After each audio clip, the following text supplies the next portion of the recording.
15 bill pass ಮಾಡಿಕೊಟ್ಟಿದ್ದೀರಿ. ರಾತ್ರಿ 10 ಗಂಟೆ ಅಂದ್ರೆ 10 ಗಂಟೆ ಹೇಳ್ದಂಗೆ ಕೇಳಿದಿರಿ. ಈಗ ಮುಖ್ಯಮಂತ್ರಿಗಳು ಮಾಡಿದ್ಮೇಲೆ ನೀವು ಕೊಡಬಹುದು ಅಂತ ಇದೆ. ಸ್ಟೇಟ್ಮೆಂಟ್ ಮಾಡಿ ಅದರಲ್ಲಿ ಮತ್ತೆ ಮುಖ್ಯಮಂತ್ರಿಗೆ ವಿಧಾನ ಪರಿಷತ್ನಲ್ಲಿ ತುರ್ತಾಗಿ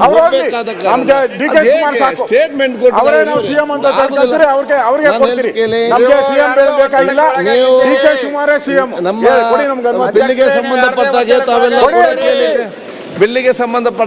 ಕೂಡ ಕೇಳಿದ್ದೀರಿ. ಸಮಯದ ಅವಕಾಶ ನೀವು ಪ್ರಶ್ನೆಗೆ ಅವಕಾಶನೇ ಕೊಡ್ತಾ ಇಲ್ಲ ಅಂದ್ರೆ ಸರ್ಕಾರ ಏನೋ ಮುಚ್ಚಿಡ್ತಾ ಇದೆ ಅಂತ ಅರ್ಥ. ಇಲ್ಲಿ ಮುಚ್ಚಿಡ್ತಾ ಇದೆ ಅಂತ ಭಯ ಇದಕ್ಕೆ, ಭಯ ಇದಕ್ಕೆ. ವಿರೋಧ ಪಕ್ಷದ ನಾಯಕರು 4 ಜನ ಪ್ರಶ್ನೆ ಕೇಳಲಿಕ್ಕೆ ಹತ್ರ ತಯಾರಿಲ್ಲ ಅಂದ್ರೆ ಏನು